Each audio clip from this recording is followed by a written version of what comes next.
Thank you for coming tonight. My name is Alistair Lux. I work for the Public Facilities Department, City of Boston. And we managed the North End Community Center study on behalf of BCYF. And this is our third of 3 Community Advisory Committee meetings. And it's been a while since we last met, so I just wanted to thank everybody for their patience so far, and also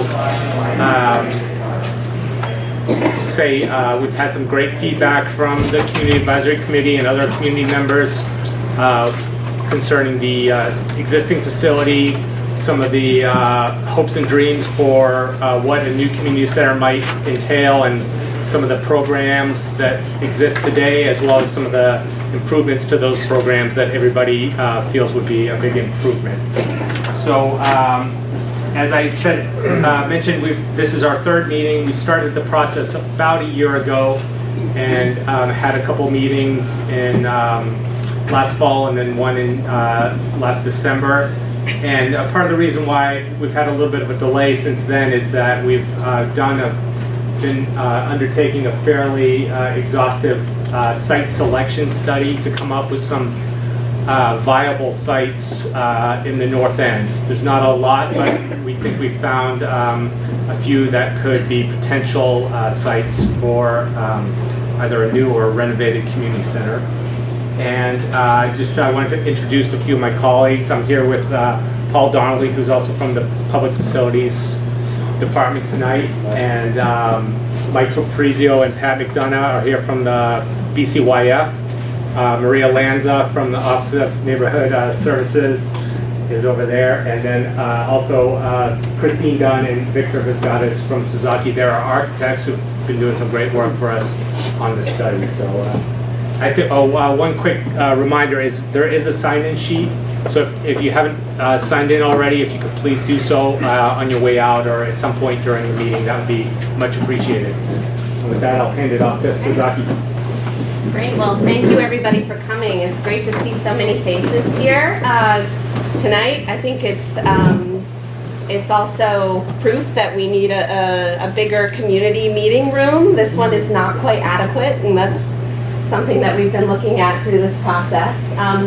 So we have a lot of material to cover with you all. We want to go through the process for those of you who have not been with us in the past meetings. We want to kind of give you an update on where we were and where we are. We're going to kind of reiterate the goals and objectives of the project. We're going to talk about what we heard from the community and what we heard from you all in from various meetings and online surveys that we've had. We're going to go over the program recommendations for the potential new community center. We're going to cover the site studies and really focusing on the 3 kind of top contenders that we think are the most viable sites to consider. And then we'll have a discussion after that. So Alistair has asked me to keep it to a 30-minute presentation. So if you don't mind, I'd like to try to get through the presentation.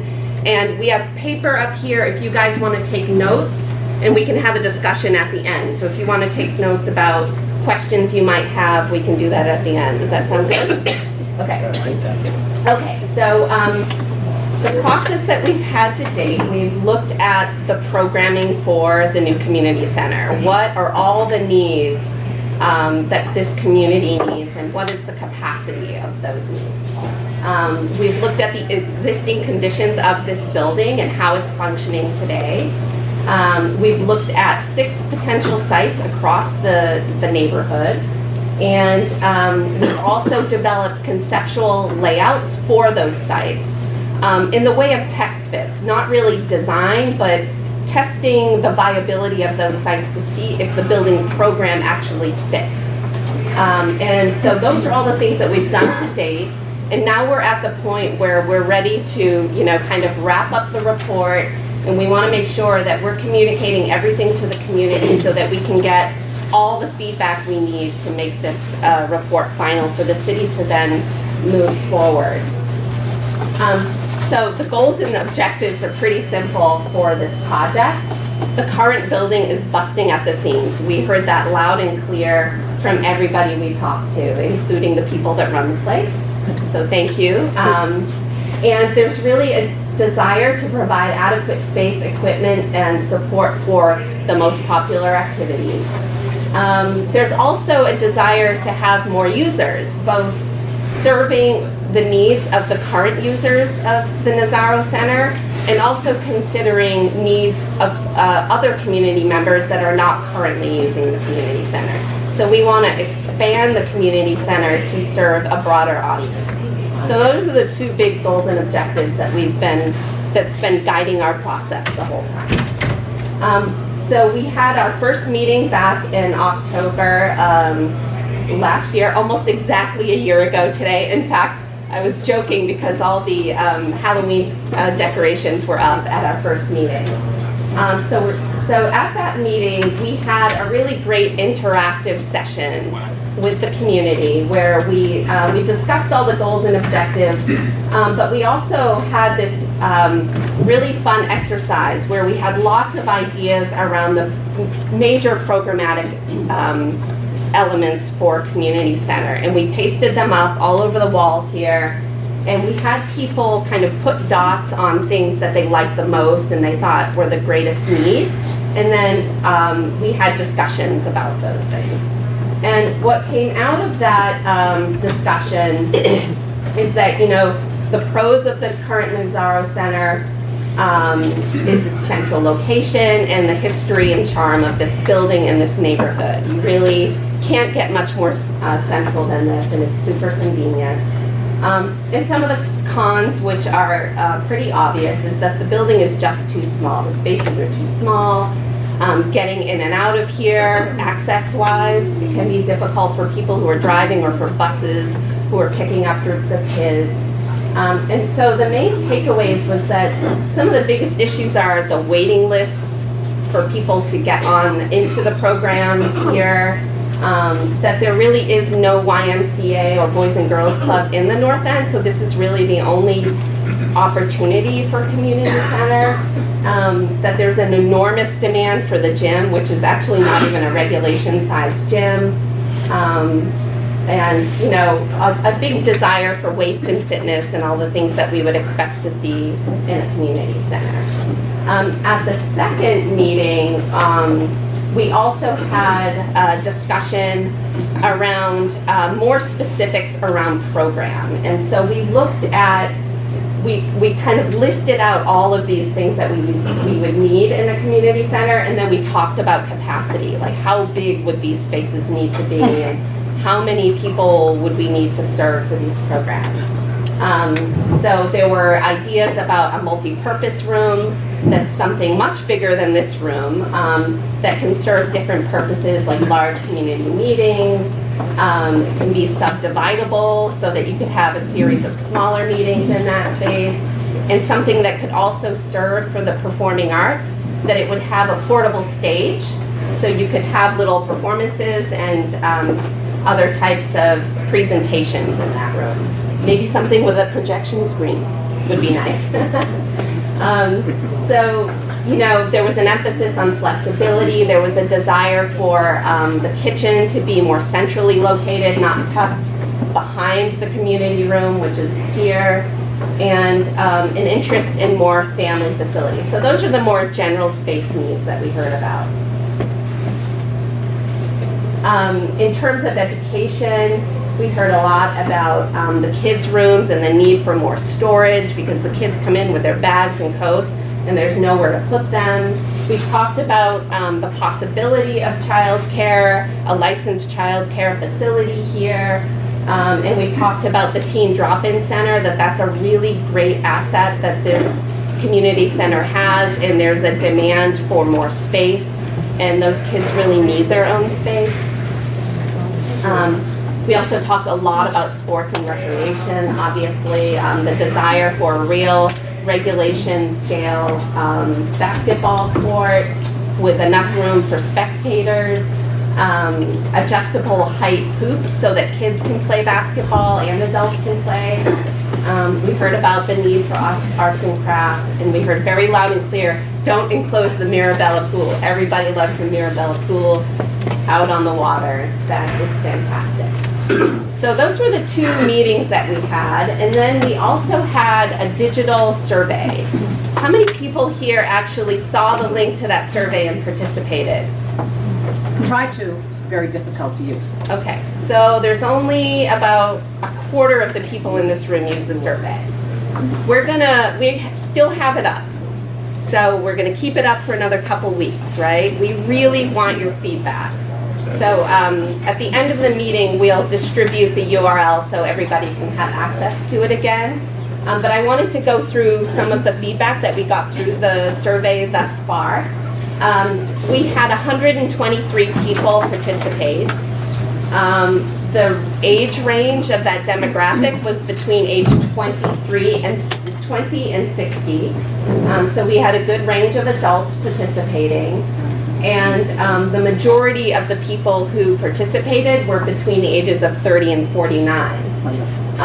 So when we asked the question, like, what do your children or grandchildren, come to the Nazaro Center or currently use it?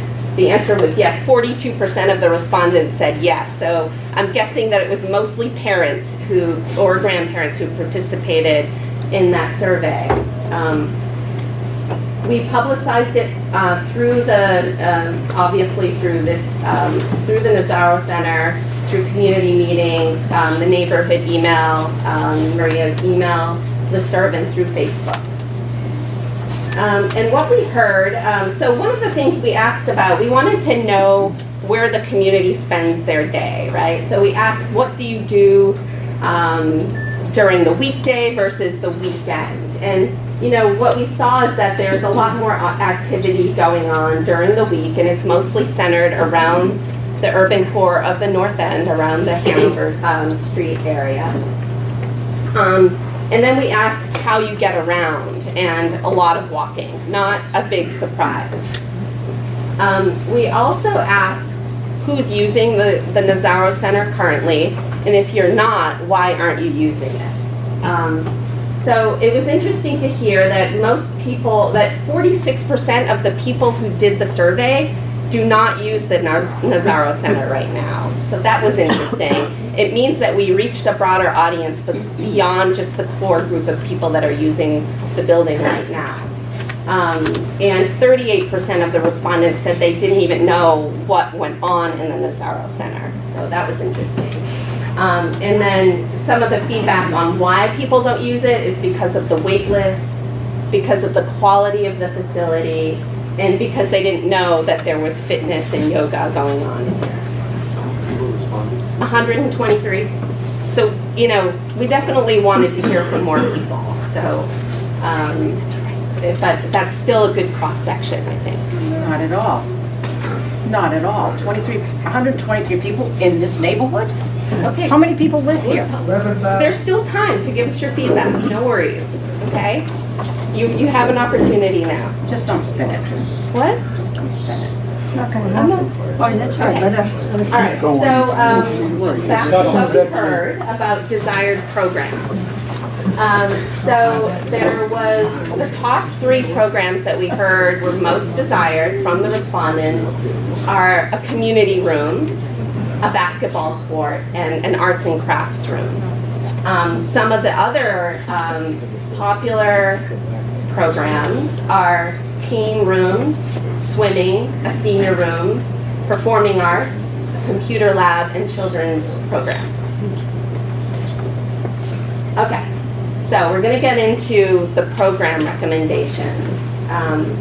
We established 2 levels of program, knowing that the wish list is going to be huge, right? That of course we're gonna ask for a lot of things. Everybody wants everything in the community center. So we have a minimum recommended program, and then we have the ideal program. The minimum recommended program, we looked at the existing programs that are here right now, and we figured out what they need to be expanded to in order to serve the current needs of the community. So the regulation basketball court, making weights and cardio areas much bigger, a multi-purpose room, obviously, I keep saying that, and an adult room that's separate from the multi-purpose room, so seniors and adults can have their own space. In terms of new programs, we saw the need for multiple new studio fitness rooms. So over here in the gold, you can see where the sports programs are. We saw the need for a music room, a computer lab, and more classrooms for educational programs. So in this green area, we have 6 total educational classrooms. One is a computer lab, one is the teen center, and there's 4 kind of open classrooms for a total area of 41,000 square feet. The existing Nazaro Center is half that. It's only 20,000 square feet. So when we looked at what to do with this building, there's only so much you can do with 50% of the space that you would need at a minimum. The ideal recommended program added more classrooms and added the arts and crafts room. So it's just kind of the same type of program, but just bulked up to really meet the needs of the community. And that square footage was 50,000. So it's about 10,000 more square feet than the minimum recommended. Is everybody following me on this? And I just want to say that if there's questions afterwards, we can kind of go over in more detail what this all means, but I want to get to the sites so everybody has a chance to give us their thoughts. So as I mentioned earlier, we looked at 6 sites all around the neighborhood. Some of the considerations were location, were access to that site, were the availability, is it privately owned or is it already owned by the city, zoning issues, and ownership. And the 3 sites that really rose to the top was looking more deeply at what we could do with this existing site, the Nazaro Center site, looking at the Mirabella pool site, and looking at the Sergeant's Wharf site. So 2 sites that are on the water, and then looking at what we can do with this property right here. So in terms of the Nazaro Center, it's important to keep in mind that including Polcari Playground, this is 2 city-owned properties. One's owned by the Boston Youth and, Center for Youth and Families, and the other is part of the parks. The Polcari Playground is part of the Parks Department. And we explored 2 options to renovate this building. And then we looked at a replacement option. Like, what if we tore the building down and maxed out the site? What could we get you? Just testing ideas. So in terms of renovating the existing, it's pretty obvious. There's less than half the amount of space than we need in this building. There's only so much we could do with it. I could go into detail about how we tried to maximize the building, but the bottom line is that everything was compromised, right? There's only so much we can do.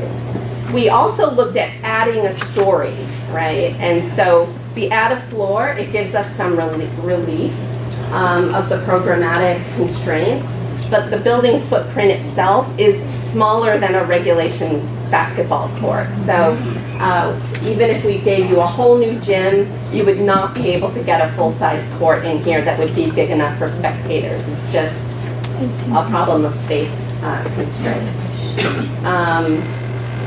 So I don't want to dwell on this very much, because the third option that we looked at was to say, okay, what if we tried to squeeze in as much program as we possibly could, taking into consideration the existing building site as well as part of the playground here. Now, I know this is a very sensitive issue because this is a great park, but we just wanted to test it to see what would happen.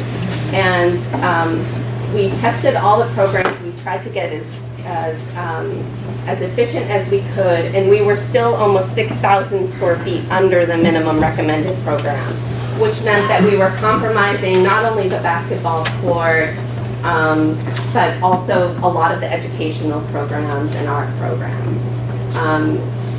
And The other drawback is that it would require us to demolish this building, and that's a huge issue, right? And also, if we demolish the building and built a new community center here, what would we do with the building? What would we do with the community center while the new building is being built? So these are a lot of things to consider. This option is still on the table as an option. It's not the community center, it doesn't meet all the needs, but it's definitely an option, and it would definitely be better than what we have today. The other site we looked at was the Mirabella pool site. Fortuitously, the Parks Department is already looking at a new master plan for this park. So it was interesting to us because it's already run by Boston Youth and Families.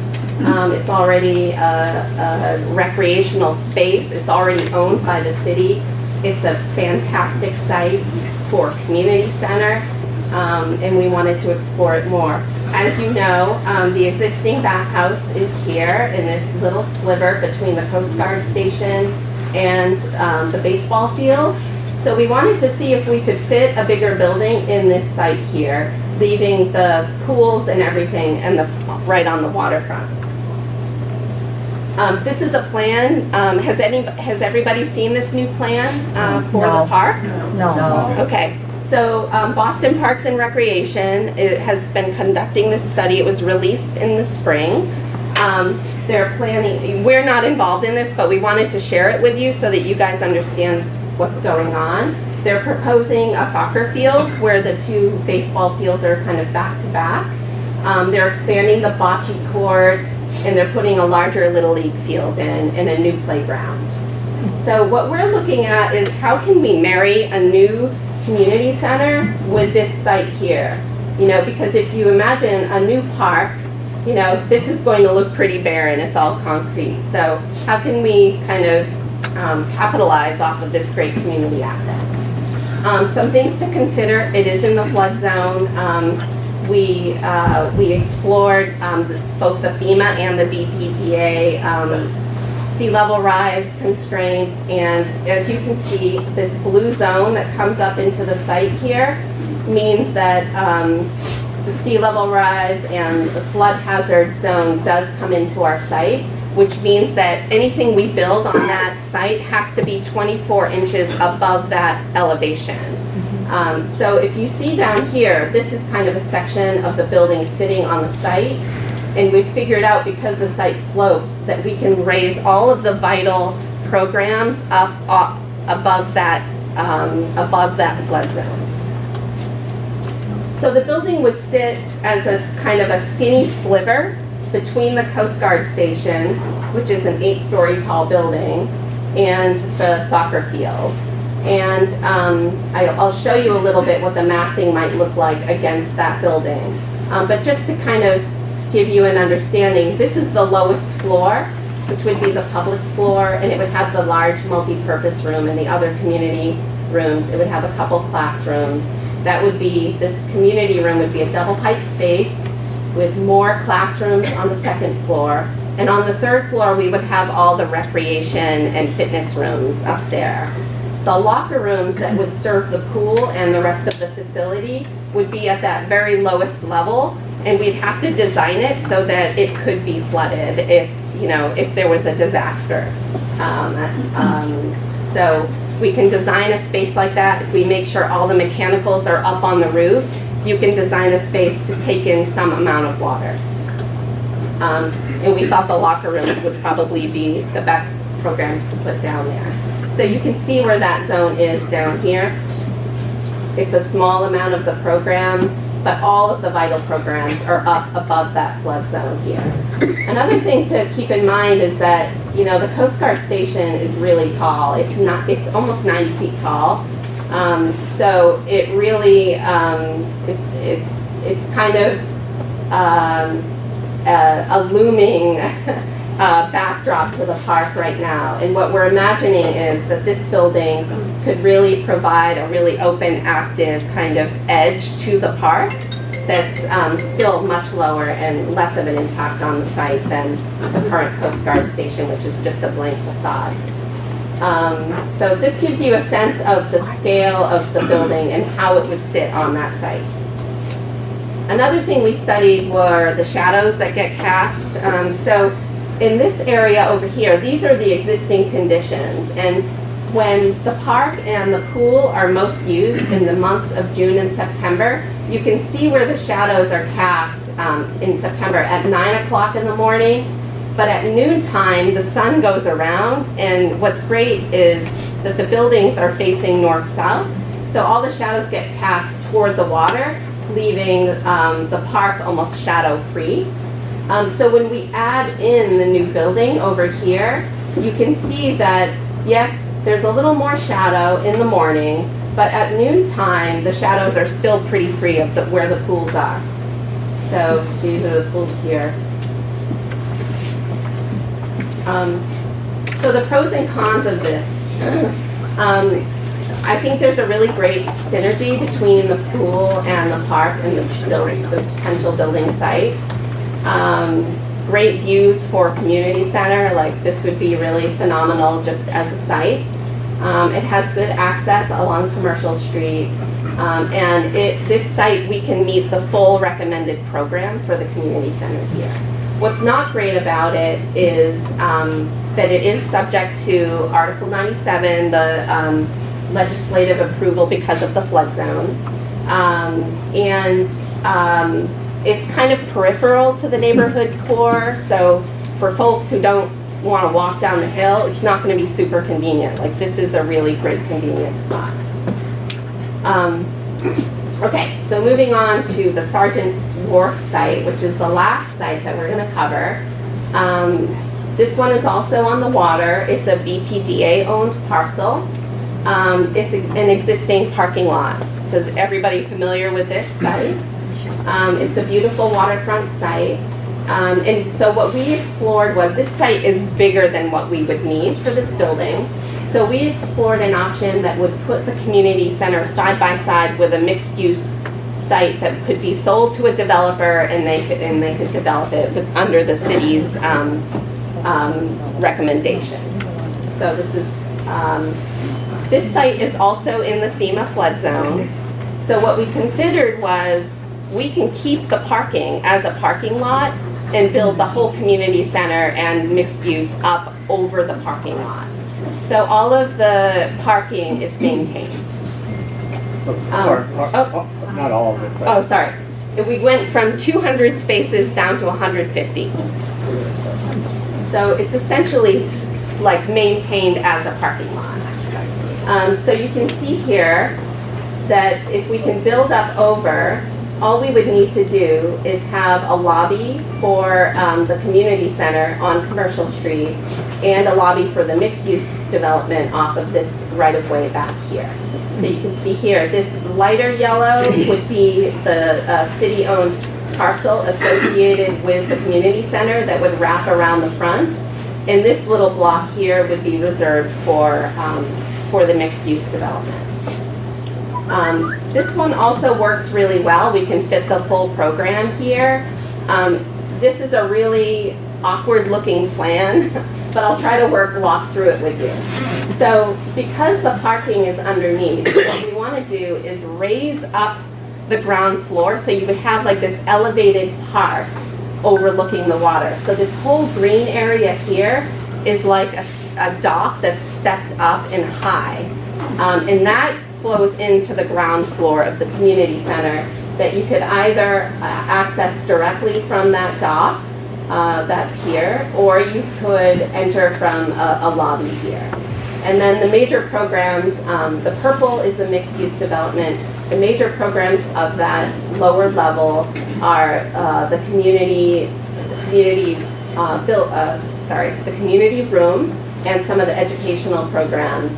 And then on the upper levels, we move up with sports and recreation and education on the third and fourth floor. So what we end up with is kind of a linear building that's 4 stories tall with only 3 stories of program. And it's not clear how high the mixed use development would go. It could go up to 6 stories.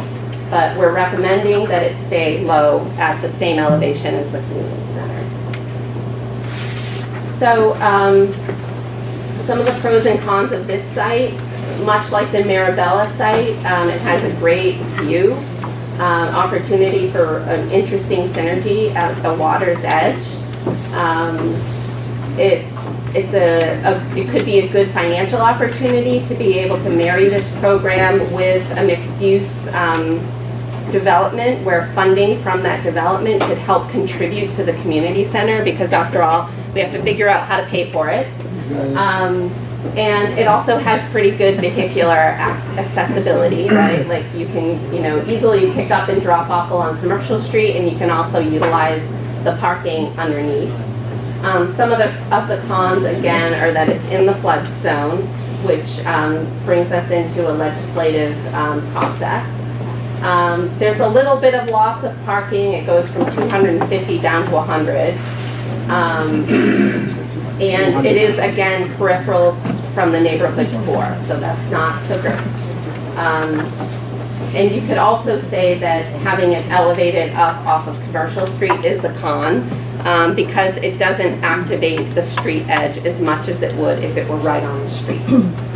So, so that, did I do that in 30 minutes? Yeah, that's very good. Okay, so we have all 3 sites here, and all of the kind of the stats, the pros and cons of those sites, and we'd love to get your feedback. Yes. Exactly is Sergeant Wharf, is it down near Starbucks? Yes. Lewis Wharf, that area? Lewis Wharf. Right next door. Yes. Hi, my name is John Romano. I'm the president of North End Against Drugs, and I am also the sports coordinator for North End Athletic Association. And I'm on the committee for this study. I want to commend you guys on a great job. A lot of work since the last time we met. Can you, John, please? Oh, sorry. Oh, it's the first time everybody said they couldn't hear me. Yeah, I couldn't hear you. You guys did a lot of work since the last time we had a meeting. It's really good. A couple of points. One, just a point of clarification for any parents here. The soccer field she refers to is a multi-purpose field. It will be used for baseball. Thank you. I'm on that. Thank you. The other 2 points that I have is, so Nazaro Center, as you said, it's the most central location, and that is critical, I think, especially for seniors who are less likely to travel to those other sites unless they live right there.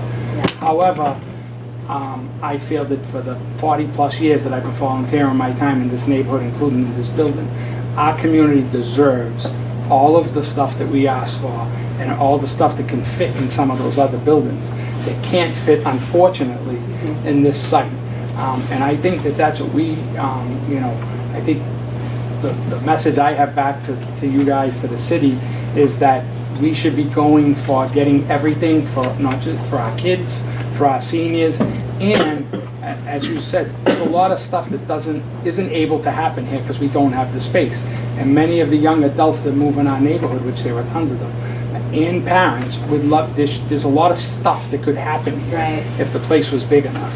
And I think those are all important factors.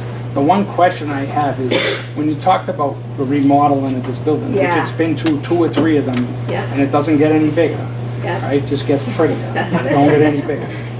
So you talked about adding a floor. But did anybody look at building out that way and taking over the courtyard? We did, yeah. In that third scheme, we actually would have had to make the building a little bit wider, and which isn't great to have to go into that beautiful courtyard. And it also projects out into the little courtyard in front of the building as well.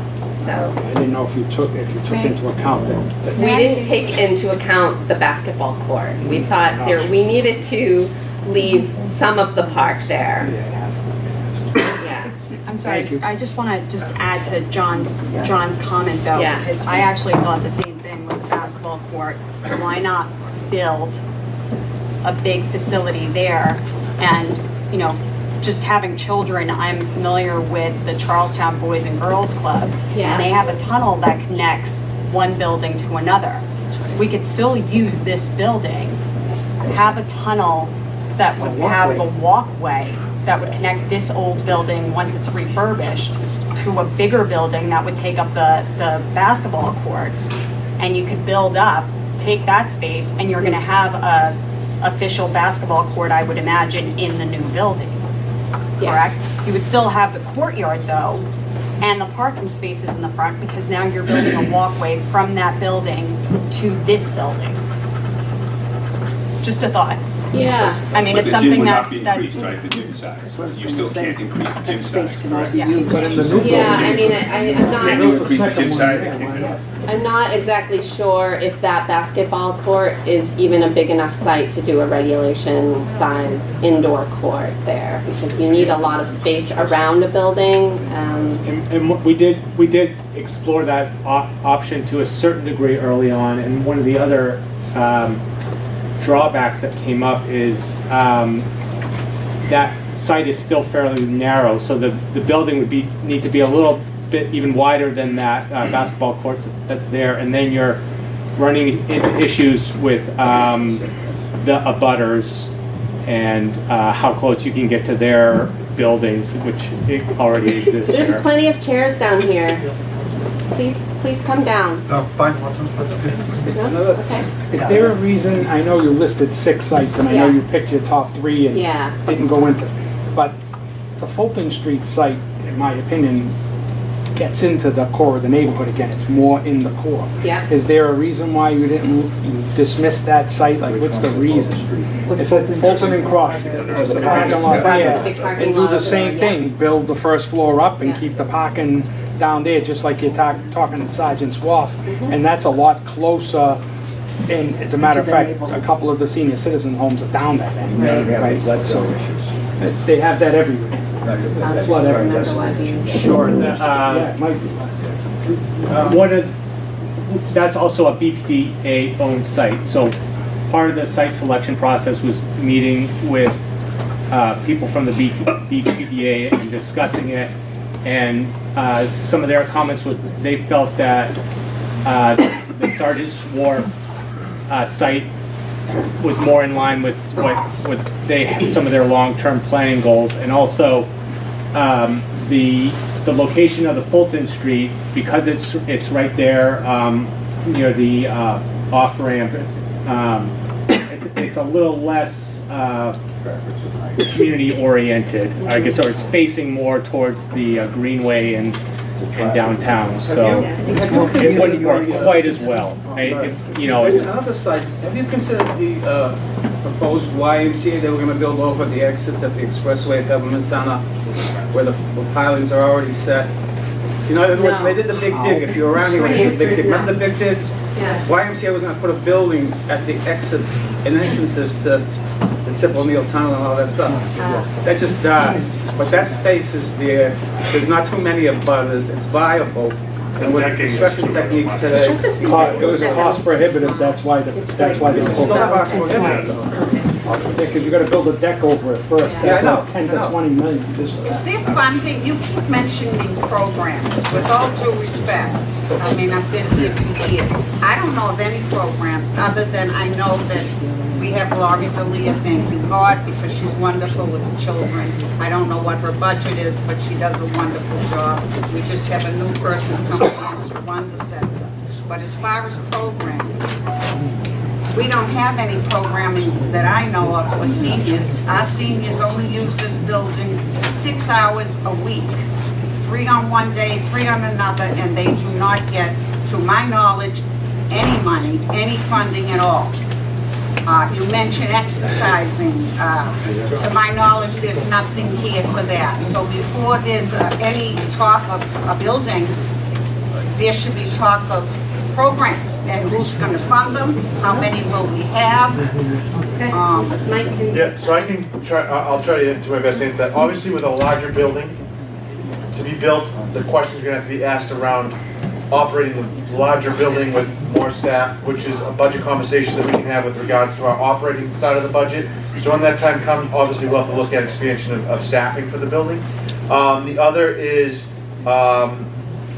partnering with the existing community center nonprofit council that's here to try to work with them around funding different programs, but staffing will be a picture. Obviously, the staffing we have here is not going to staff a building twice as large as this. So that's a conversation we have to have. With regards to the seniors, obviously you heard the presentation, seniors and senior space is a big part of what we're looking to do, so that if the seniors wanted a daily program that happened every day of the week, that'd be something we'd be looking for, as well as partnering with, elderly affairs and different departments to try to help get more resources in here for the elderly. But we obviously want the space here. We're gonna bring the staffing, increase staffing, and look at that to increase the operating capacity of the site. Each site doesn't necessarily have a programming budget through the city of Boston. They have operating, which pays for the staffing, pays for the light, pays for the utilities, pays for all those sorts of things. So we would bring in additional staffing because the building's going to be larger, but this site per se doesn't have its own site budget. We rely a lot and partner a lot with the site nonprofit council that helps us around some of those things. So those are all things we'll explore as this gets further down the road. We'll look towards what staffing needs are going to need to be addressed. A lot of the other sites that we operate that have fitness centers, they're open access, there's treadmills, there's things like that. We bring in, through the partnership, we bring in maybe yoga instructors or different things like that. We operate a couple of senior centers as well, so we have a couple other models we can look at to try to help do that. But obviously, larger building, we're going to look at increasing staffing here as part of that. My name's Steve, and I'm the incoming director, and so part of the things that I'd be looking at would be, right now, we can't really do much. I wouldn't want any of the seniors in the weight room right now to get No, hurt. but you could have So- something for them here. There's no reason there shouldn't be You could. any kind of program that you could. And we could explore that in the meantime, because this isn't gonna be built for a number of years anyway. We can explore that, absolutely. And I was So I talking to mean, ladies last there's night. no program for them now, and in the future, But in the future, we're gonna have dedicated space for things like that to make sure that those things actually right, happen. but right now we have this space right here, and there's no program. So we're gonna discuss that. Once I get in, we're gonna have more conversations around. Yeah, I mean, from what I understand, a lot of what we do for seniors, obviously we have Charlestown, we have a dedicated senior center. Grove Hall, we have a dedicated senior center, so staff are focused directly on senior programming. Whereas these sites, obviously we cover from, infants and toddlers all the way up to seniors, so it's hard to hone in on seniors sometimes. But from what I understand, the program, when we say program, we mean space for the seniors to come together, reminisce, collect, play games, do bingo. We bring in, and then Steven's job will be bringing in the resources that senior services, tax discounts, different people that come in to complement you guys being here. So we will work towards that. As we do that, and Steve and I know we'll be working closely, as the seniors are an important part of what we do. But just so you know, obviously we do seniors, and we do from 6 all the way up to seniors. So we try to get everybody, but we'll look towards staffing absolutely as part of this. Well, I don't mean to be negative, with all due respect. We lost the North End Union, we lost the North Bennett Street School, we lost the Christopher Columbus, which was paid for by the businessmen in this community for the use of the youth of this community. That's now a condo. That's not helping anybody.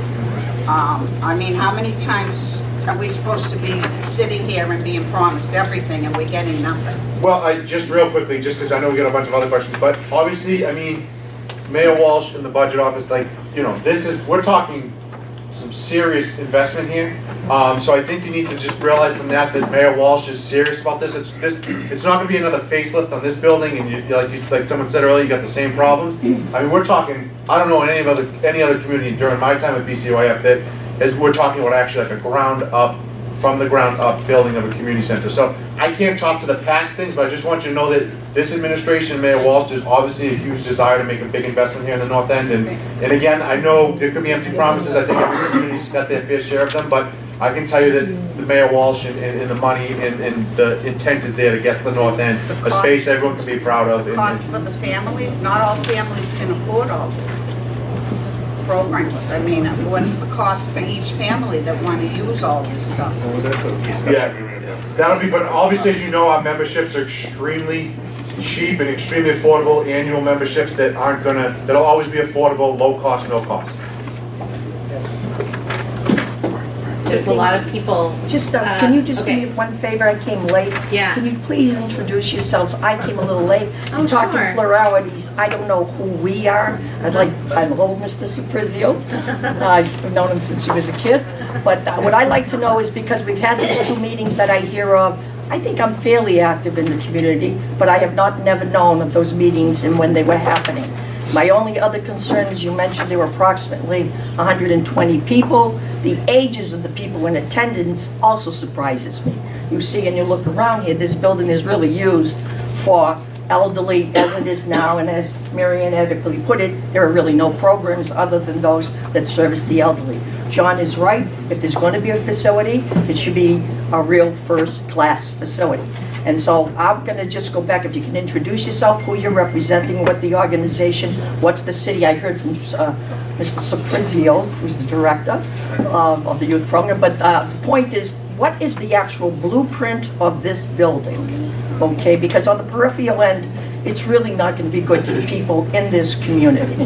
My point is, and I know we said it and touched on it quickly, but this building, when you explored the maximum that it could be used, was it like the young lady back here said, it could be even gone over to the outdoor basketball courts, and it could even extend all the way over to the wall over here. And you could build up, it could be all made in glass as you walk down, and this facility can extend from this whole block right inside this area, so that it'll be accessible to everyone. And I'm come from what's considered the waterfront section now, but to me it's the north end.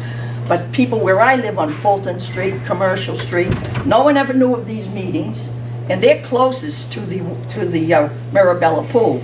They do not like the idea that it's being moved or a facility is being thought of in that area of the night. I just want to just share that. I want to listen to what everybody has to say. That's But I'd be curious. I'm hearing the same thing everywhere I go. That's I know right. I don't mean to. But I want to know the blueprint. What did you look Nobody at knew about all with these this meetings. building? I won't say nobody, but these. Did not advertise. This is not. This was, and I'm pretty active. Well, I read Matt's website every day. Yeah. I never heard about these meetings. I did only today. Maria, do you want to kind of summarize how it was Thank you, but please publicized? tell me who you are. I don't know who Well, I can just go over and do brief introductions again. My name's Alistair Lux. I work for the Public Facilities Department, and we're managing the study on behalf of BCYF. This is Mike and Pat from BCYF, and we worked closely with Maria Lanza from ONS, Office of Neighborhood Services, and she helped us put together the Community Advisory Committee, and I'll let her speak to how she did that in just a little bit. But our department hired Suzaki. Suzaki are well-respected architects in the Boston area, and they do international and national work throughout the country. They really know a lot about building these types of facilities, as well as other types of facilities. They've worked for the city before. They designed and helped build the Bruce Bowling Municipal Center in Dudley Square. So they're very, very familiar with all the issues that come up in complex urban neighborhoods. And also, Paul Donnelly is here tonight. And I just wanted to add one thing I was supposed to mention earlier. Matt Conti from the North End Waterfront is here taping tonight, so just wanted to make sure everybody knew that. But with that, maybe I'll let Maria speak a little So bit. for the CAC, so when this The first CAC came into the being the, budget, Community the Action CAC Advisory. being the Community Advisory Committee. So when the study came about saying, there's gonna be a study for a new community center in the North End, Alistair, PFD, BCYF, everyone gets in a room and we wanna find out, okay, well, who uses the center now? What programming do they use now, and what programming would they like? So from there, obviously in ONS, I know a lot of local stakeholders, so I threw together a couple of names to sit on a CAC. So we have a couple of members here, don't mind if I shout you out. So Laurie Delia, who obviously She knows the is the center Deputy well. Director of the Nazaro Center, knows the center very well. John Romano from North End Against Drugs and North End Athletic Association. John Pregman from the Neighborhood Council, who uses these meetings as this room is their meeting space. Becca Griffin, who's a parent and uses the community center. Chad Wilson, who is here, he's a parent, he uses the community center. Debbie DeCristoforo from the seniors. Who else am I missing? Karen D'Amico, local parent. Luigi Natali, local, young person who uses the gym and facilities. We had Michaela Del Fiore, who's a teenager, she couldn't make it tonight for the teens. So we tried to hit every aspect of people who use the community center. They came together with the designers and the team up front, sat down, this is how we use it, this is how we use it. Oh, Sherry Snow was here from MPAC, she was there too. And they came together, this is how we use it, this is how we'd like to use it. Through those meetings, obviously this is the plan that we figured out. From here now, with the site selection, this is where we want the community input. So that's why there's, 60 people in this room tonight. We're asking for the community's feedback to tell the city, what sites do you like, why you like them, why you don't. This is the beginning of a process. After this process, we'll go through a site selection phase, we'll go through a design phase for a new study, and then we'll hopefully build a new community center at the end of the day. So that, just to clear up process-wise, these meetings were publicly advertised too on Matt's website. They were in my newsletter. And all this information on these studies can be found on the boston.gov website. Yeah, let me ask just a question. So you're saying the 2 community meetings were really meetings of 12 people in a room? There was a community advisory Okay, committee. so no one else knew about it? No, they were publicly advertised, though. We had members of the public Next quick question is, you there. had 6 sites. Could you identify the other 3 sites and why they? Yeah, if you want to go back in the slide, the first slide had all 6. 6 sites that we considered. So it was the existing building, the Mirabella pool, But can we Sergeant's talk Wharf. about them the same way we just talked about these 3? Well, no, so these are the 3 that we're gonna focus on. The other 3 were not considered due to, some of them are privately owned. Some of them just didn't make sense from, like, the Di Filippo Park, that was a proposed site. It didn't make sense to take away a park in the middle of the city. Yeah, the gassing, so we took that out. The site on Victor Street, a lot of it just became privately owned, so that wasn't going to be cost feasible. And the Fulton Street lot, Alistair explained why it didn't end up all with those. So these are the Yes, 3 thank you, that we Christine. recommended. Being on site every day, I see the needs of the community and how many people come through these doors. And with our Boss Track system is how we track the people that use it, the seniors, the adults, the children, and just members in general. So the main focus was, that I thought, what we talked about in one of the meetings, was the use of the pool. A majority of people, we had a high number of people use the pool facility during the summer months. However, I do not see anywhere in the plans that there is a need for a pool, any pool plans on there. So I don't know, Alistair, if there are any consideration for a pool for our community? For an indoor pool? Yes. It's, There's a real big need for a pool. All our community sites, a lot of them have pools. We have swim teams, our kids have to like get in the van, dead of winter, go to like use another facility. I mean, I know the seniors are looking for, senior activities, it's good for their circulation for them, so, I mean, pool is I think really a necessity for our community. And I The could vouch biggest- for that, just to add on, like, we go Sure. to Charlestown to use the pool for the children. It would be a great addition if we could do that. I think the biggest challenge we encountered when looking at that is just the lack of space. The one site that's maybe big enough to handle that kind of square footage that would be required for an indoor lap pool would be the Sergeant's Wharf site. Right. But then you get into the question of, well, if the city takes up all that space, how do they then replace some of that revenue that's currently generated by the parking without any kind of contributions from a mixed-use development? So that's kind of where we brought in the mixed-use development instead of an indoor pool at that site. So it is something we looked at, but we quickly realized that it was maybe it might just either break the bank or break the site boundaries. So at this point, we haven't been able to fit that in. Hi, my name is Becca Griffin. I'm a parent in the neighborhood, and I'm very involved and active in this building. I think you said this current building is 20,000 square feet, and then you were talking about a minimal 40,000 square foot or ideal 50,000 square foot. Yeah. I think as soon as you build a 50,000 square foot facility, it's going to be too small. Uh-huh. I think that the wait list in this building is bigger than the current use of the building. I know that there's talk of more regulations on the programs that are in this building, and I just think if you're gonna put any effort in, you really need to build what's needed. Thank you. Hi, my name is Mary McGee. I'm a longtime resident, and I'd just like to follow up on something you said, and I have a question that goes along with it. You said we have to figure out how to pay for it. And so my question is, how do you plan to pay for it? And the second part of that is that if you choose one of these other sites, what do you have in mind for this facility?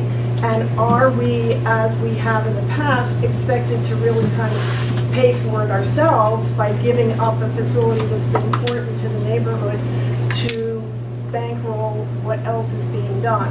And I think that is a concern because we know that the North End is an economic engine for the city, and the city has even acknowledged that. And so the question is, what is the city doing for us? And in fact, are they really not doing that much for us, but are we expected to pay for what they've done? So,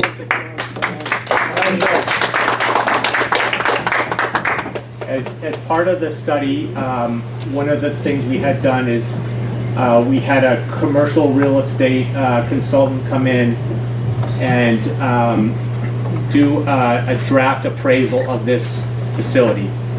And that was not because it was as a test to see how much it would be worth if the city did need to sell it to make the funding for a community center at a different site possible. That's the only thing that's happened so far. It was just an information gathering process. So, you know, it's one of the many things that are up in the air And what right was now. the appraisal? The appraisal came in conservatively around $8 million. Not including the parks? No, that was for the BCY, the Nazaro Center site, which is basically the footprint of the building. Yes?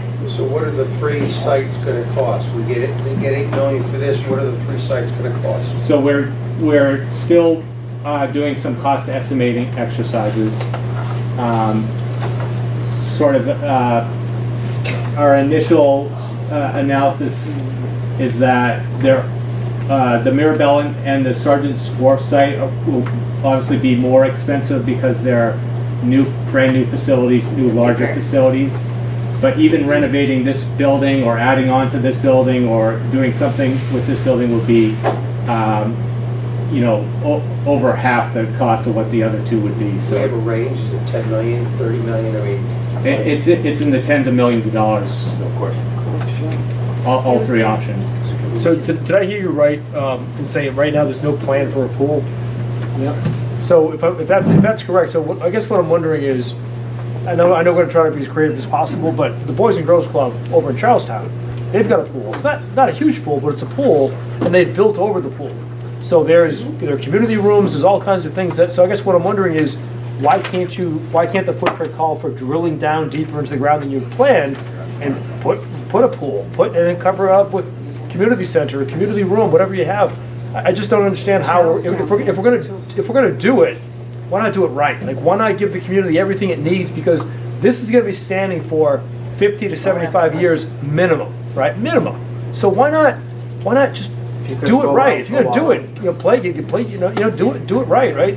I'm just wondering why that isn't into the calculus. I think with the 3 final sites that we landed on, 2 of them are in the flood zone, so digging down probably isn't a good idea in those 2 sites. I have, that mixed use you mentioned said you can go up 6 stories, right? Yeah, for residential. Go a little higher too? Right.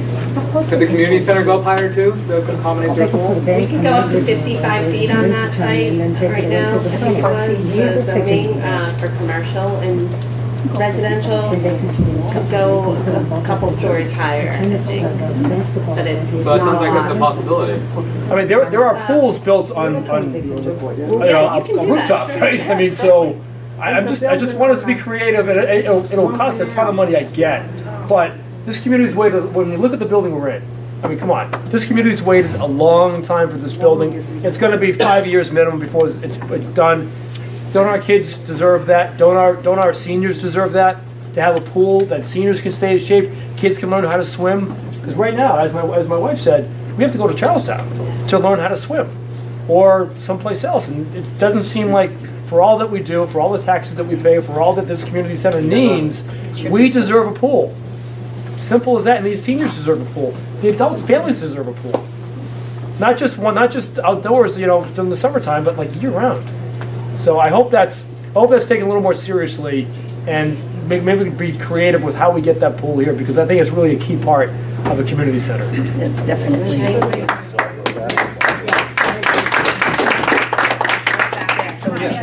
My name's Dari Delfano, and I'm a lifelong resident. And I just think that having the waterfront property is ideal for this community. However, the neighborhood, we have enough vitality in putting together both areas to keep both areas vital to this community, because they do need a central location. This could easily be a place where a pool could provide something right in this area. And because you can't put anything with, by the water, you can't dig down and have a pool in this flood zone area. But the seniors could have a pool here. It's not like something that's impossible. And you can build things on top, and there could be classroom areas on top. I don't see why we would have to give up this spot as well. It's just not something, we've lost a lot to the neighborhood. We've gained something, not enough, and that's not, something that is of your concern. That's a really good To all the suggestion. people here, Splitting, It's- then it becomes more of a managerial issue if you split the site, but, well, it's not really splitting, that we need more. It's a vital, it's a vibrant community. There are a lot of people. And there are no other facilities. So it's not like you build it, we'll come. To go along with Becca's point earlier, I think we're underestimating the need for space. And I think if we're gonna pigeonhole ourselves into 50,000 square feet and slap another 5-story condo building here 10 years from now, we're gonna need another 50,000 square feet. So if we can keep the current space we have, which we all agree isn't big enough, you can't put any more toothpaste in this tube, but you can, children here, seniors there, or seniors here, children, whatever it might be. I think if we can look outside the box of, okay, it's only gonna be here, you can keep a central location and maybe go to Sullivan's Wharf or the Mirabella, wherever it might be, but I think we are really underestimating the need that you will see when all of a sudden you can fit a full basketball court. You're gonna see kids come out of the woodwork. Because, well, yeah, but I mean, I'm an example of, my kids have gone to Charlestown for the last 5 years to play sports, because there's not a lot of space. And I think you'll see that stop. we had a question over here, and I want to forget you guys. I just want to circle and then we'll back head over there. to this Fulton Street location. I mean, you just passed by and said some guy in an office someplace decided that was a bad idea. As a community, don't we deserve some kind of explanation? What are the pros and cons of Fulton Street? Sounds like you've got the parking, sort of central, it's going to be raised, it's out of the floodplain, we're not building on the waterfront. Why is that not a viable site to be discussed here? And also readily accessible to the city of Boston. And it belongs to the West city of End, Boston. there's people that could come from both areas. For high-end development. That's what they want that site for. They're willing to give up Sergeant's Wharf. One reason is because 30 years ago, the BRA was charged with building affordable housing on Sergeant's Wharf. It's right in the zoning, it's right in the municipal harbor plan. This community participated and wanted affordable housing on Sergeant's Wharf. So they're willing to give up Sergeant's Wharf, which is going to flood as well. But they want to keep Fulton Street for a high-end development. We should not accept anything the VRA tells us about siting. The community should decide, not the VRA. We want Fulton. I had 3 questions, actually. My name's Dave Goggins, I live over by North Square. And the first question has to do with these 3 proposed projects. Are they dependent on selling this facility and raising money that way? Is that part of the budget? No, it was, I mean, the budgeting has not been worked out yet, so it was, the appraisal of this site was just one of the pieces of information that we wanted to gather so that we could study it holistically. So the answer is no, you could do any of these 3 projects, any of these 2 other proposals without having to raise money from the sale of this location. No, I didn't say that. I said the budgeting hasn't been worked out. We don't know even what the final price of the other 2 sites would be. So it's still kind of spitball. My second question has to do with the proposal for Sergeant's Wharf, saying that the parcel is too large for a community center or something to that effect, and that's why you thought that there'd be an opportunity for a mixed-use facility as well. What sort of, I realize it's speculative at this point, but what sort of ideas were you thinking of for mixed-use, commercial and residential, hotel, recreational? What is the mixed use? We didn't get down to the level where we were plugging in any specific type of development there. One thing that the city is very interested in is housing, providing more housing. Right. So that would be an obvious first place to look. But we just, at this level of study, we didn't drill down into those particulars. Well, as my neighbor pointed out, that parcel of land was originally earmarked for affordable housing for the neighborhood. So I certainly wouldn't want to see any sort of commercial activity going into a mixed-use location. And better yet, in a perfect world, and the numbers probably won't support this, a community center with an open space next to it would be ideal. Additional open space for the neighborhood. Well, that's one of the pros of that layout on that site, is that it does provide some additional green space on that plinth. On the north side. Well, I'm proposing in place of a mixed use is to have an open space with the community center, not just in addition to.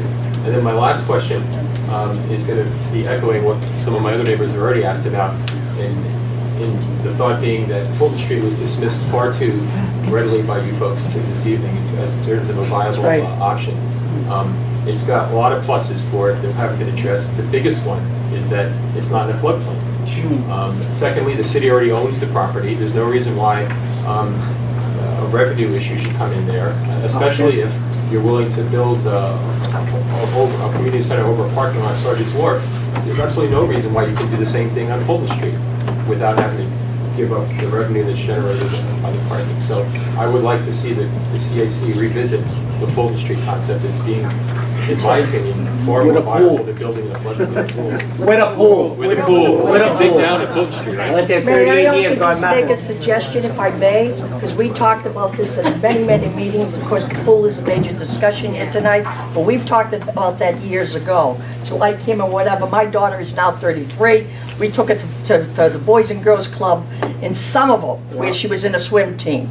And if you have, but I'm just saying, you have to see how they put a pool. That building is more dilapidated condition than this building is now. The Boys and Girls Club in Somerville, when they put a pool. My suggestion is, if the city, rather than wait 5 years till a new facility is built or whatever, the city should contemplate, which we said several 10, 15 years ago, put a gosh darn cover over the existing pool now, so that it can be used in the winter by anybody who wants to go swim and swim laps. They have them in the private schools or whatever. It could be heated in the winter time, so people from the community, if they wanted to go down, exercise, it could be used. That's just sitting there doing nothing all winter long. It could be used. Just put a covering over it, and you bring in those heaters. It's warm, and you'll be respected. And the city should think about doing that in the interim rather than waiting 5 years to have a pool. So that's my thought. It's a nice thought. Okay, over here. Yeah, I'm hoping that my north end neighbors will draw 2 lines. Speak a little bit. I hope that my north end neighbors, the north end community will draw 2 lines in the sand that we won't allow you to cross. One is that this building should not be given up. It should be public. It should always be public and used by the community. The other line is no taking away public open space, parkland, or even potential parkland. We don't have enough open space, enough parkland in this community. And we're going to have 10,000 more people living next to us over at the garden and at Government Center Garage. Where are they going to go for parks? They're going to come here for parks because they're not adding any open space with those huge, expensive developments that are going up. So, no taking public land. You mentioned Article 97 as protecting flood areas. Article 97 protects public parking. It takes 2/3 vote of the state legislature for them to build at the Mirabella pool. It takes 2/3 vote of the state legislature for them to build out here in the basketball court. And all we need to do is make sure that our state rep and our state senators say no. And if those two say no, the rest of the legislature will say no. Thank you.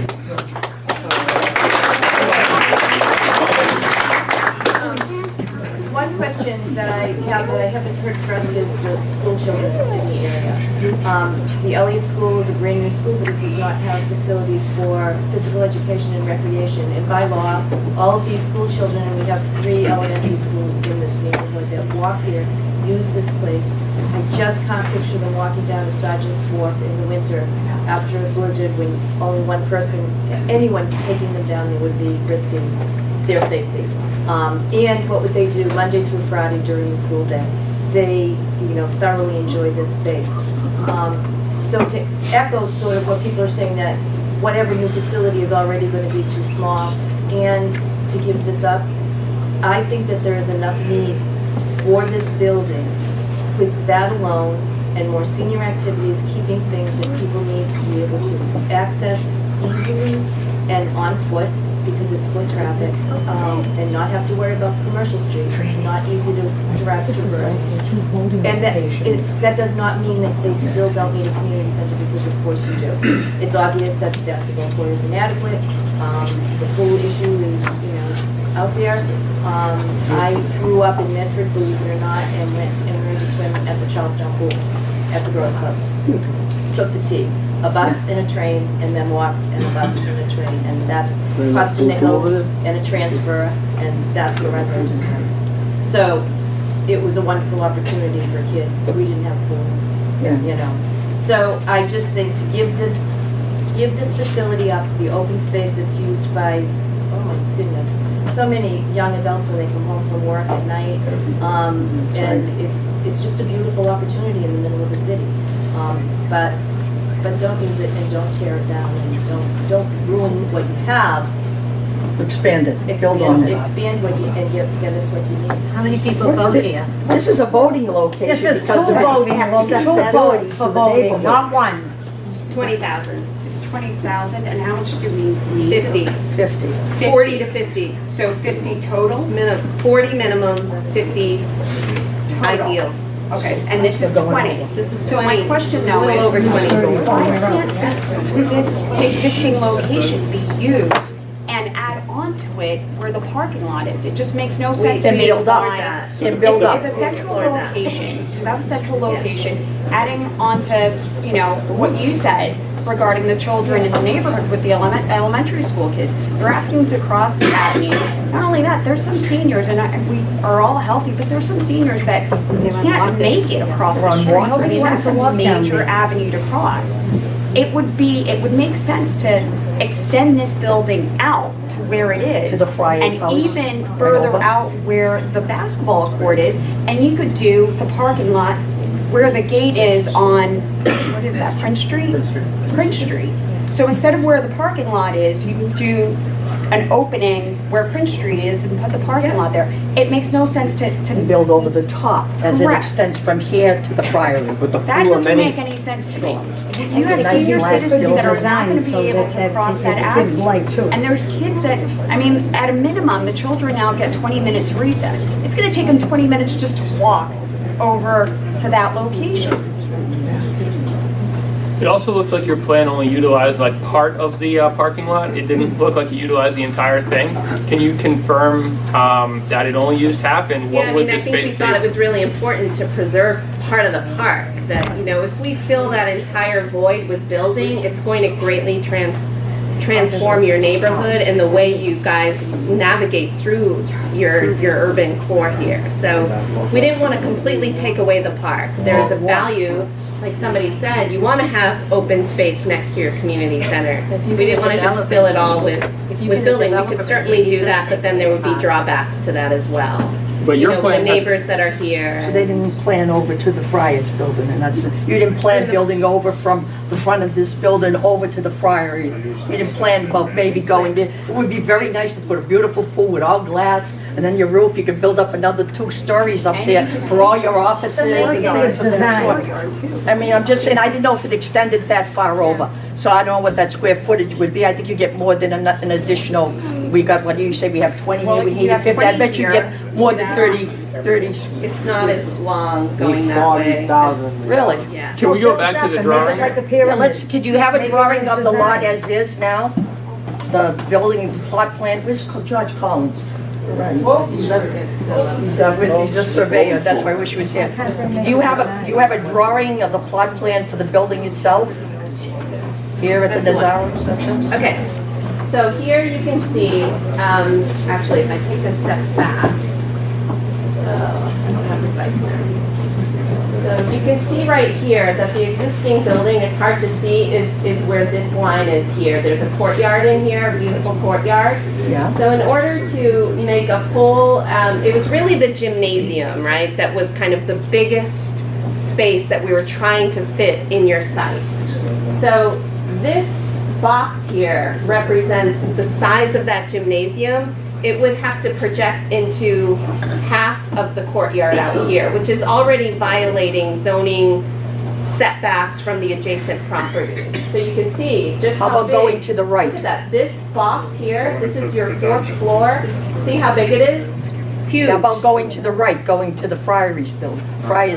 Yeah, What's so the we're distance right already- there? We're not only coming into the courtyard, but we're extending out to over 50% of that lot where the parking is now. Yeah. And that's the gym. So why not? So do the why whole not go all thing? the way over? That's what I'm What's the getting issue? at. There's no windows. The setbacks. So then you have only the, I mean, it's definitely possible. That's what I'm saying. It's the question that we're asking you is, are you willing to give up your pocket park? The open space here? You're getting in the front where the You want to basketball fill the whole courts space with a building. But you have the basketball courts, which Untouched. are untouched. If you're gonna get a basketball court within the building, I'm sure that the basketball courts on the side would be okay. For Just where open they're at, space. just go all the way over to the Friary and build over it. You're gaining, you can put another 2 stories See how over the big this building. basketball court is? And you can see that the existing outdoor basketball court is here. It's way too small for the regulation size that we've heard you want. So you would never be able to get a regulation size basketball court on that lot. No, keep the regulation basketball court in the gold square you have there, And but go then over to the right. expand it even more to the right, so that you have, you know, the 30,000 that you're talking about, but that has to be an additional 10,000, which would meet your requirements, And build right? over it. Sure. Yeah, and Yeah, have a build floor over to it. it. And build over it. You can make that whole section, you can make that whole section on not, I'm not a designer, but I know your work, you're wonderful I architect. thought you just got your degree, the way What I'm saying is, you're a wonderful architect. That whole front on North Bennett Street where that section would be, as you walk down North Bennett Street, could all be installed in a nice glass, have the whatever, you can have a pool there, who knows? But you can build up above that another story or 2 for office space, classrooms, and whatever, it's still right in the local neighborhood. Does anybody have any opposing ideas? Oh, no, I'm okay. So, This guy's had his hand up for a while. I can hear everybody. Yeah, John Starting would like here, to and then hear maybe Jason, everyone. like, I like to hear. Okay. So I think it's two people. So I think, I mean, everybody's in agreement that we need something, right? This building as is not, and, you know, people opposing this and opposing that. I think everybody's in agreement that we need better facilities for the seniors and for the kids and for the community in general, so great. Personally, I can't believe I'm seeing things built on the water. The mayor just came, what did the mayor just say today?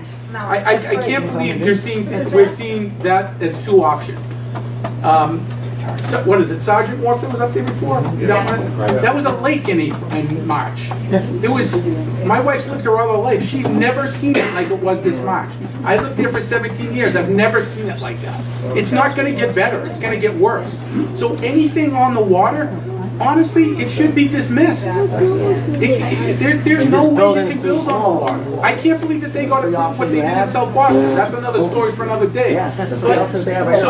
So, you know, the other thing is in the North End, we're shoehorned in here as it is. Like, 100,000 square feet's not gonna be enough. There's gonna have to be compromises gonna have to be made. Maybe you don't have a pool and a regulation basketball court.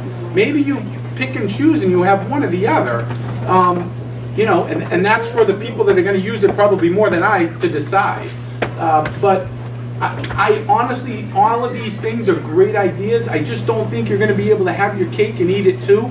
But let's, you know, I think Fulton Street would be a great alternative. I've always wondered why it stayed as open as it has, you know, for as long as I've lived here. It's a prime location. My dad happens to be in the nursing home next to it, so I see what goes on and doesn't go on there every day. You know, I think there's a lot of great ideas. I would not want to see, I love Francine, but I wouldn't want to see that closed off. You know, I live on Tyleston Street. That's a great walkthrough for a lot of people going, you know, to the under end of Salem Street. I mean, maybe there's some way we could build it up and still be able to walk through there. The small open spaces in the neighborhood that are really good. I think you can't touch those. The ones that are open spaces now, unless you're gonna trade it off for another open space. You know, the other thing is this building was an old bathhouse, all the things that I, right? So, I mean, there's some historical significance to this building, right? You're right, see how they closed 44 Prince Street off? We used to be able to walk from Prince Street to not to do that anymore. You know, I'm just trying to think of a solution. Because it has a lot of historical significance to it, and maybe you could keep some sort of mixed use for, you know, for community use and keep some historical use as well. But, again, I know, not to repeat myself, I can't believe I'm seeing things built on the water. I think you're right. I think Fulton Street is the best solution. How many children? No, but not to tear this building down. Have in a facility of 50,000 square feet. Are you looking at it cost-wise, that you can have a building 50,000 square feet? Or are you looking at the community? How many children right now are on a waiting list that can fit into 50,000 square feet?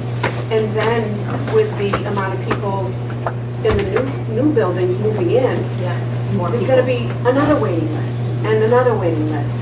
And it's not gonna be big enough. So, like they were saying, make it, max it out to be able to have the young people come in and say, wow, we can come to the North End and have a pool, have a track.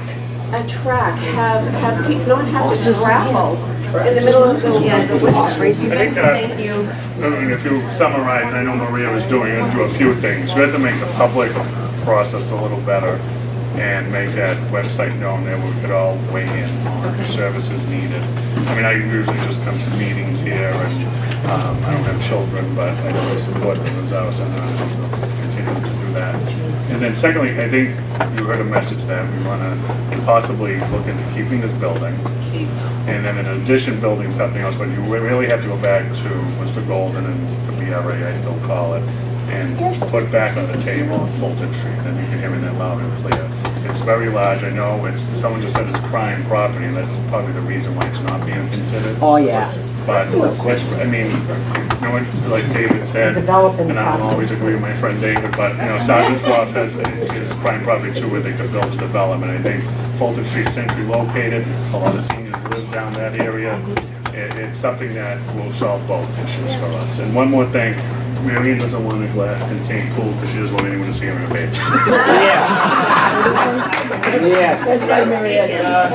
You can't separate the hours. We all agree. We all agree on that last point. If we at a point where we have a chance to have input, I'm sorry. where are we in the process? If you take this input and react to it, or are we already well past the point of looking at other alternatives? No, it's still an open process. This study is mainly an information gathering exercise. So even after the final report is complete, there's still going to be discussions and further study, and then you enter in, typically you enter into a design phase, which, you know, again, there's a community process with that. You don't necessarily start off a design phase even with a concrete set. You sometimes look at other options, and so if you think of it as a funneling process where you're trying to come down to a singular solution, we're still very close to the top where we're just... Would this Fulton Street option be back in the table again? I'm hearing like we're already past that. We've already got 3 spots we like. We don't want to go back and open it up. The community feedback on the sites was something that was very important to this study, is very important to the study, and we're certainly going to gather all that feedback, note all the support at this meeting for the Fulton Street site, and it will undoubtedly be apparent to everybody who reads the final report, including people who work for the city and members of the public as well. But we have the Fulton Street site as one of the 4 options now. Or is that? I hear you weasel wording on this, so you're not saying yes. We want to look at that. Ooh, I like that. Weasel wording. I think in the final report we'll have all 6 sites as sites that we looked at. And I just want to know too, like, you know, no one from the BPDA is here, so they own the property. So I think what else is trying to say is that we're here loud and clear, and obviously that was on the list to begin with for a reason.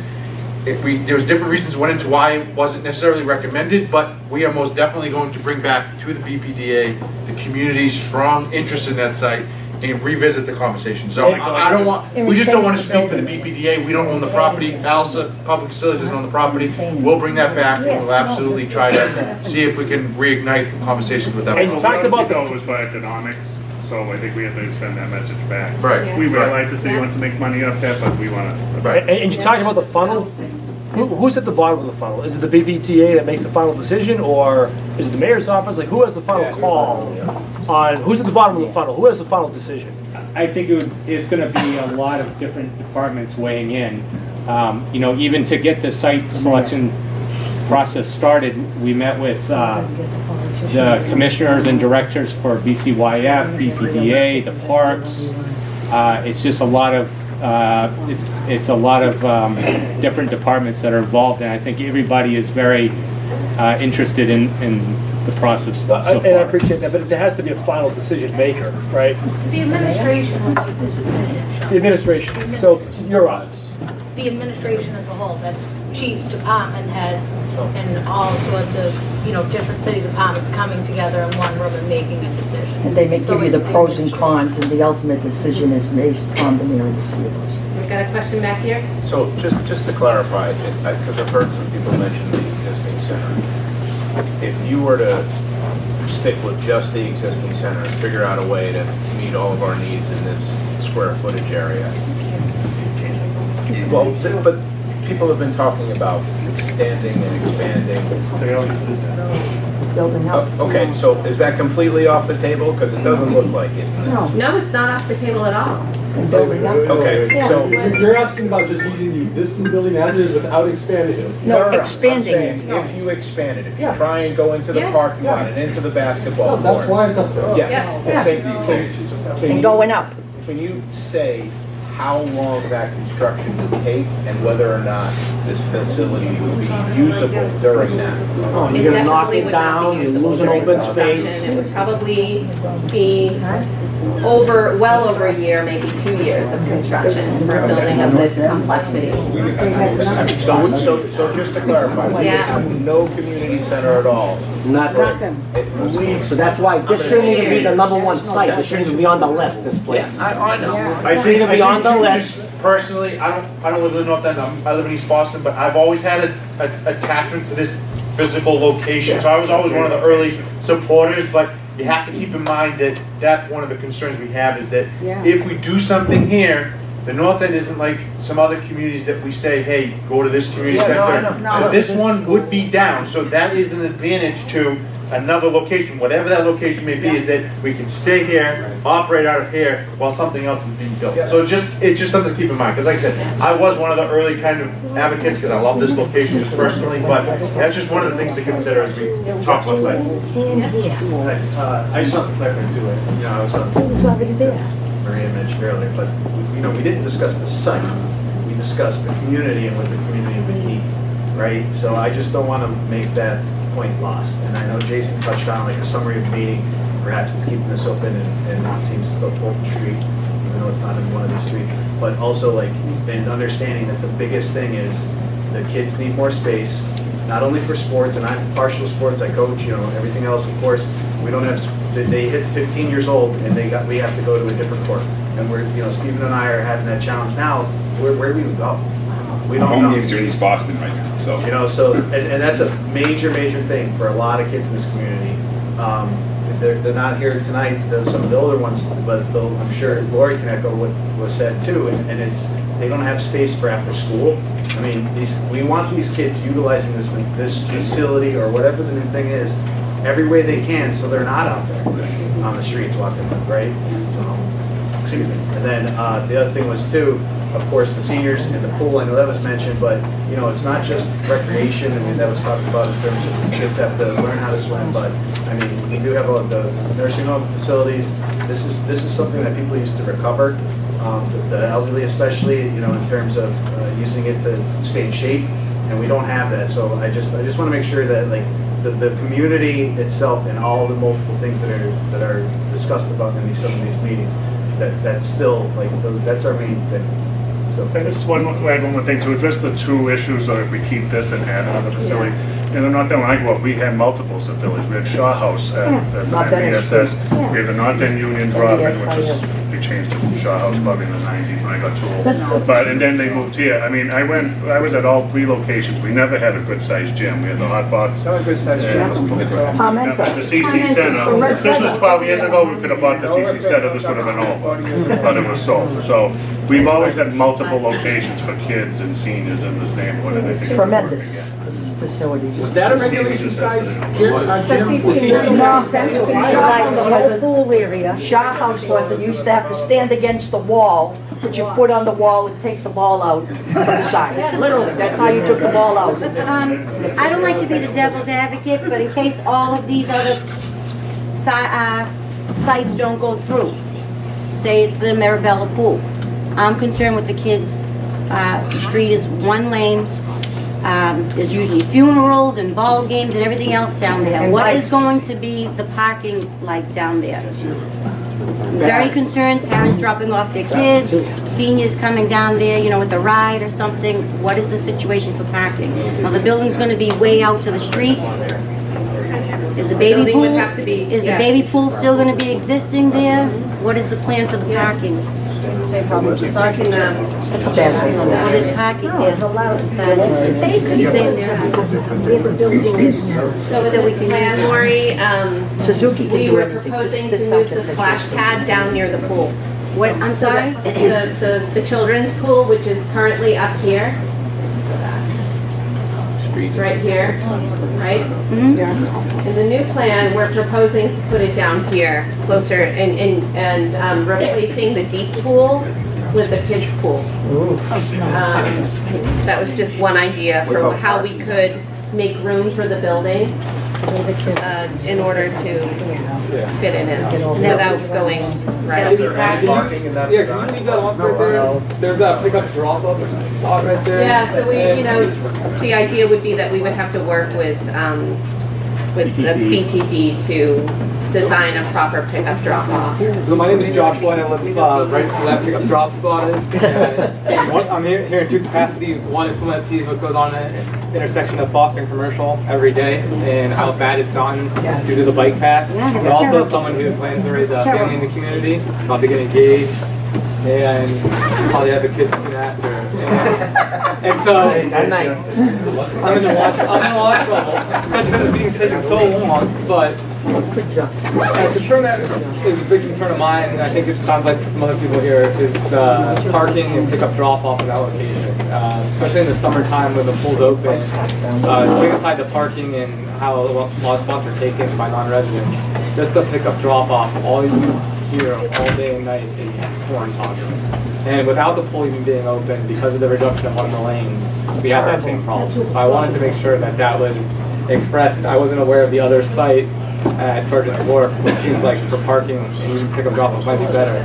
But overall, another concern I didn't have before coming to this meeting that I do now, and a lot of people keep raising it, is the overall size of the facility. You've talked a lot about the community input that you've gone in terms of activities and functionality of the facility, but I don't think we've heard anything about the size of the actual community in the North End and these other buildings around the outside of it. 10,000 new members when the buildings come online. Have you guys looked into demographics of the size of the community, the age of the community, and how it's going to grow over the next 50 years, and how that might impact this building? We did do some demographic analysis at the outset of the study. I don't know if you have any of that information here tonight, but I don't. I think that there was a higher concentration of older demographics. Currently, that will probably change over time. So we're planning on more families and more young adults, younger professionals moving into the neighborhood and what their needs. So more, that means more kids. More kids. And with the addition of other homes for the elderly that they're putting, I think, on building, right, or sustaining, that population should grow too. So I mean, I'm just sitting here wondering how we've gotten this far without, what I think is the first point, is kind of understanding the size of the building that we actually need before even figuring out what goes inside the building. So that's something I like to raise as a concern to everybody. I think one thing we did do is we looked at the demographics that currently use the existing center, and then realizing that it's clearly because of the wait list, it's not meeting that current demand. So what we did was we tried to expand the capacity as much as reasonably possible, given a lot of the site constraints in the North End, and also the cost of building. You know, if you build a facility twice as big, it's going to cost close to twice as much money. So unfortunately, the sky is not the limit, but when we were coming up with the right-sized and the ideal-sized program, we did make sure that we factored in growth almost across the board for all the programs. Right now, the waiting list is in excess of 100 children, so just so you have a perspective, it's up to 120 kids that we cannot service right now. There's over 80 already. We have at least 100 more. So the problem is for us, as service providers and community, and for families, we can't service what we need to. So many of the 6-year-olds never get into our program. My daughter's 6, I'm the director, I can't get her in. So the problem that we have is most of the kids get in at 10 and 11 and 12 years old because the waiting list is so long for 3-4 years at a time. And I think Laurie can attest to that more than I can because I just started. So just keeping that in mind. And from the director point of view, I want a place where I can have a full-size gymnasium and a pool. I don't care about the location. If you can give me both, I'm happy. The track, I don't care about the track. You're going to build it, get everything. Go That's my perspective. Go for everything. Go for everything. So, going back to the original question, someone's question earlier in terms of where we are in this process. In the beginning, when you kind of went through the timeline, it sounded like we were in the end of the survey or research process behind this. It's coming to an end, right? It's coming to an end. We do have to conclude the study at some point, but as we mentioned, the survey is going to be open for an additional 2 weeks to gather more feedback, and all the feedback from the survey and tonight and all the community advisory committee meetings is going to be in the final report for people to read after it's been issued. And then also, we're certainly open to, if you didn't get a chance to raise any concerns tonight about any of the sites that we discussed, we're certainly open to receiving your comments, and we have a couple of different ways you can do that after tonight. So please leave us your email addresses. About that survey though, do you have a printed form? I know people have come up to me and said that they can't either do it on their iPad, their phone, or otherwise. I think you mentioned, there's someone over here, that it was difficult to navigate out because of that. I get that question a lot. I asked Sasaki to do paper copies that'll be available here at the community center, so I don't know, I don't want to put a timeline on it for them, but I don't know how soon maybe we can get paper copies. We should be able to get you paper copies by the end of the week. Okay, so starting on, say, Monday? 2 weeks after the original survey. Yeah. Just to clarify. Okay, so the original survey is still open. Everybody's welcome to go and give us your feedback there. We also have another survey, which is aimed at getting your feedback on the specific options that we just presented to you. That was my last slide. And if everybody leaves their email addresses, that combined with maybe Maria's mailing list, we can email out these addresses to you all so that you don't have to write it down right now. Yeah. So we have another survey that is aimed at getting your feedback from tonight's discussion, because I know not everybody has had a chance to speak. I'd like to rise to thank the city officials and community activists who worked so hard on this. I'm hearing some very important things for the first time tonight. One, that there's huge community support for more facilities that really will not fit in this footprint. And I want you to know I will be personally committed as an abutter to this property to try to help build a good facility that fits everybody's needs. However, I also heard tonight that we need both. And I can see a community garden for seniors and little kids. I can see the younger kids at the school next door using the facilities here. I think to give this up as a community heart, it's 100 years this playground and this building have been used by this community. I've been doing research on this. It's a heritage, it's a beautiful building. I know it can be a pain to keep it up, but if we could find a way to solve what we really need in this community, which is a lot, and if the city's committed to this, I think we will all pitch in and help, but we really want to not sell out this heritage in this location, this important part of the city, for a new location somewhere else. So if we could reopen Fulton Street, consider 2 locations, and have the community pull together to help you with that, I would like to thank you all for that work.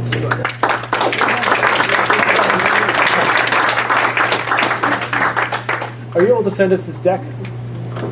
Can you send us all this deck? Yeah, I don't know, do you guys ever post presentations to your website? Yeah, we can, so just, I can update from Maria too in her newsletter. We have a page off of the City of Boston website, and there's a specific Nazaro Community Center site. So if you go to cityboston.gov/BCYF, you'll be able to find a page for the Nazaro Center. We will put up a link to the survey. Tonight's presentation too? And tonight's presentation. So give us a little bit of time, maybe at the end of the week. I'll talk to a public information person tomorrow. But if you go to cityboston.gov/BCYF, you'll find a Nazaro page off of there, and we'll list everything there. But I will include it, Maria has it, so she included a newsletter in on her, I know she does Twitter and all that good stuff. Matt's website. And where are you guys leaning in terms of your recommendations? I'm not there yet. I'm not sure that we're gonna make a single recommendation. The site. We're definitely gonna recommend the ideal program size. Site selection process, so that I think it's gonna require additional discussion after we share that. I'd like to keep it open, maybe have 3 or 4 recommended sites.